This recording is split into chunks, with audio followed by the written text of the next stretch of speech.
We have come a long way from using the barter system to buy things. Now, even cash has become redundant. While digital transactions have made things much easier for us, it has also exposed us to major risks like data hacking. So, should we go back to using cash? Nah, there's a better option: prepaid payment instruments. Welcome back to Revolution ReadOn, a daily podcast where we break down one story from the world of business and finance. Click on the subscribe button to never miss an update from us. Here's your story for today. Think of prepaid payment instruments or PPIs like your piggy bank.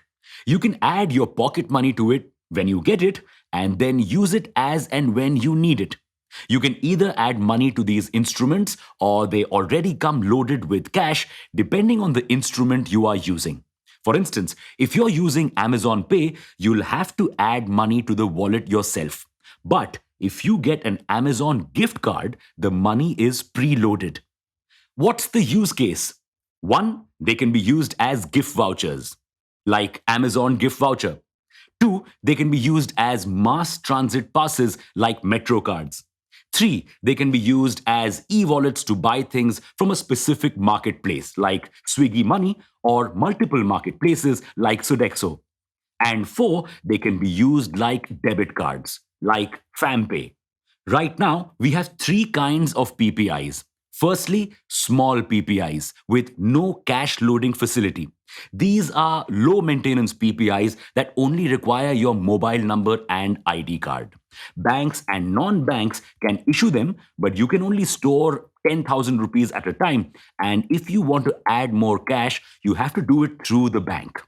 Secondly, small PPIs with cash loading facility. Same goes for these PPIs, except you can reload these using cash. Thirdly, full KYC PPIs. If 10,000 rupees isn't enough money for you, then these PPIs are for you. But to get access to these, you have to comply with all the Know Your Customer or KYC regulations. If you do so, you can have a balance of 2 lakh rupees. But why are we talking about this? Because PPIs are gaining traction like anything, especially since last year when the RBI finally consolidated regulations for this space. There are 36 players in this space right now, including Amazon, Swiggy, Bajaj FinServe, and a lot of other startups like FamPay, which allow parents to input pocket money into their children's debit cards as a PPI. Mahila Money is yet another startup which has developed a PPI to help women without bank accounts to make digital transactions. The entry of these startups has taken the value of PPI transactions in India from 62 billion rupees in 2011-2012 to 2,150 billion rupees in 2020-21, according to the RBI data warehouse. But what's all this hype about PPIs? Firstly, because of our mentality, a lot of us, especially in tier 2 and tier 3 cities, are inherently scared of sharing bank details online. And reasonably so. Hacks have become common and data is very vulnerable. PPIs solve this problem by removing banks and bank data out of the equation entirely. Anytime you make a transaction, the money goes directly from the e wallet or gift voucher, which is not connected to your bank account. So, it is like using hard cash but only online. Secondly, companies are really into this model. Why? Because it creates brand loyalty. Companies can create closed PPIs where the money can only be used for specific purposes. Then, whenever a customer adds money to a company's wallet, they have to use it at the company's store itself. Think Swiggy wallet. Even if the customer returns any item, refunds can be directly added to their e wallets, ensuring that they spend the money only on the company's products. PPI companies are facing stiff competition from payment banks like Paytm, Jio, and others. But wait, how are these companies different? Payments banks like Paytm allow you to add money to your e wallet or pay directly from your bank account or debit card. Their proposition is that they make things easier.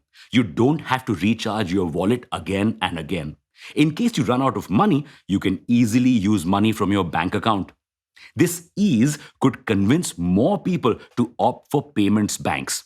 Plus, players like Jio and Paytm have a lot of cash to burn, which again give them an advantage over small upcoming PPI companies. Also, these PPI companies have a limited revenue stream. You see, usually payment systems like RuPay and Visa earn money through something called a merchant discount rate. This is the rate that merchants have to pay to these companies if a user uses their card to make payments through them. But PPIs do not get any merchant discount rate. So, how do they make money? Well, they do keep a track of how, when, and where you're spending your money. This data is invaluable. Having only this data as its revenue stream is risky, especially when there are so many players in the market. However, companies are still soldiering on, developing tech, finding alternative sources of revenue to expand because they believe this model has promise. But will this belief translate to reality? Thanks for listening in. Make sure to follow this podcast if you aren't already. We'll be back tomorrow.